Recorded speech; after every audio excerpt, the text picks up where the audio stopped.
And it is funny, and I'm just being real and honest with you guys with my personality and my life, and I mean, I'm sure you know that by now, but more than music. Let's go for a ride. Another ride.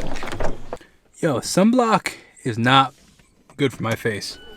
So, and it is funny, and I'm just being real and honest with you guys with my personality and my life. I mean, I'm sure you know that by now, but it's funny, man. My personality can sometimes be not super healthy, and I'll admit that. I'll be the first to admit that, in the sense of, like, here I am today. You know, I went to the gym. I trained at the gym for about an hour. I filmed like 15 videos, 15-ish, give or take, videos. I scheduled all those videos. I unpacked everything from we went and did 2 loads of laundry from traveling.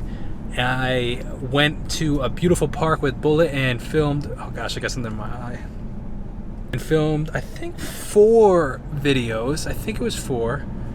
And now it's almost 7 o'clock, and it's funny because, like, my Jamie's grandma invited me over for dinner because Jamie's working, and it's her uncle's birthday, and I texted her uncle wishing him a happy birthday and saying we had a gift for him, so they invited me over for dinner. And part of me is like I'm going, but the funny part is I'm like, oh man, let me try to get one more set of videos, like the videos that I filmed today, you know, like at the park, let me try to get those edited, you know, like rush. I'm like, bro, because I want to get one more thing done, you know, and it's like, bro, we did so much today. It's Monday, and like almost the entire week is already filled with videos, which is amazing. Chill, it's all good, it's gonna be fine.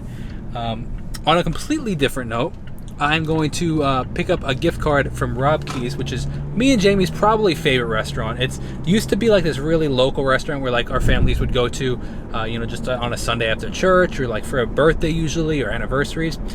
Then the son took over, he's probably like 30, and he is a social media mogul. This guy is brilliant with social media, and he utilized Instagram and Facebook so well, so much so that he was on that like I think it's called Mashable, I think, that like classic meme thing. He was featured on there with his mozzarella tower. Like, this guy, mozzarella tower, this guy knows what he's doing and has these influencers coming, like huge artists, like major baseball players, you know, the guy from King of Queens, James something. Then, like, you know, Billy Joel, and like just huge artists and stuff, and it's really cool. But he turned it into that thing, and it never was that thing. Like, we've been going to this place as long as I can remember, like 15-20 years, you know, and you know, he turned it into this massive thing. But they still do their $15 lunch, which Jamie and I love the $15 lunch. But inflation, baby, we used to go when it was $10 lunch, and we used to go. So I'm getting him a gift card to that place. They go I think he goes pretty frequently, and I think that he would enjoy a gift card to that.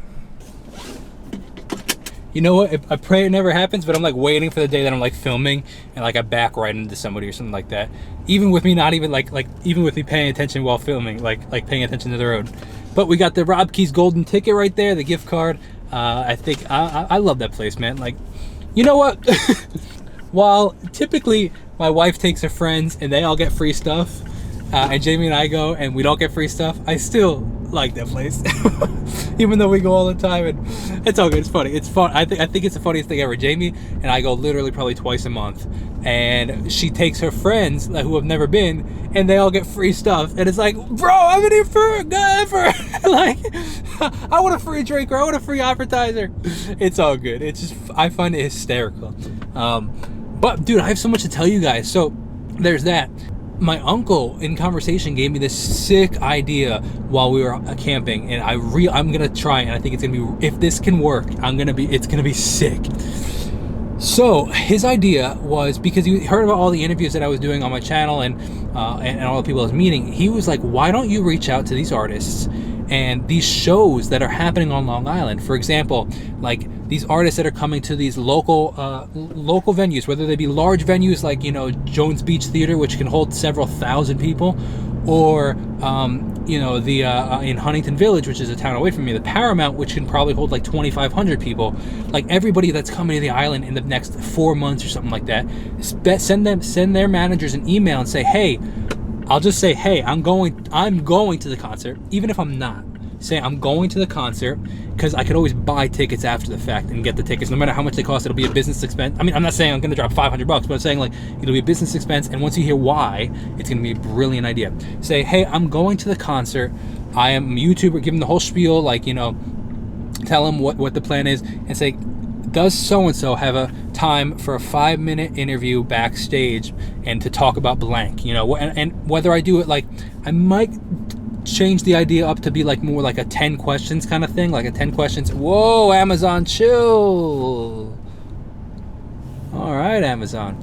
I might make it like a 10 questions, like kind of rapid fire, make them really good questions, come highly prepared, less conversational, more like bullet point, if I only have 5 minutes, but something, or I do like, you know, come with 3 like really genuine questions, something like that. I don't know, I'm just thinking about the idea, but this idea of like, hey, do I have 5 minutes for 5 minutes of press of questions for, you know, blank artist, you know, and then first of all, I get to meet the artist in person interviews.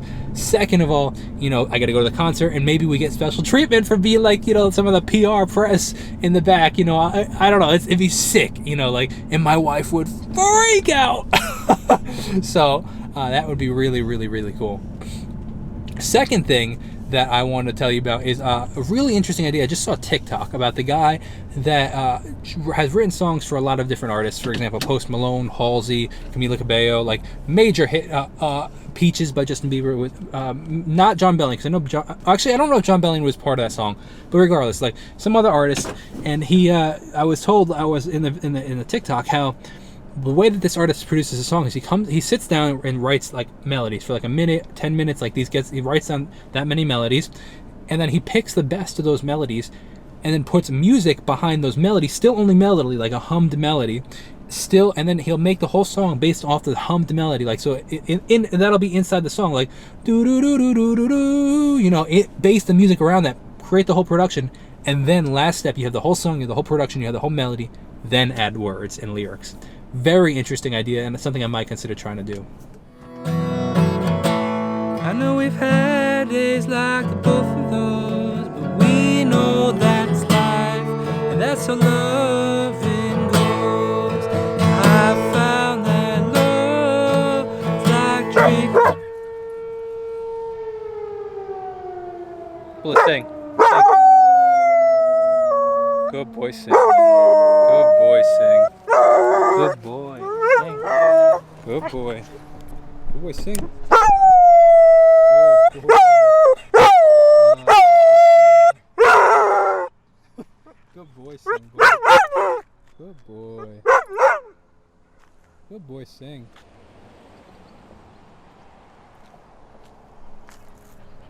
Good boy, you're a good boy. Yeah, he's a good boy. Sit. Oh, you're singing still? Okay, it's not done.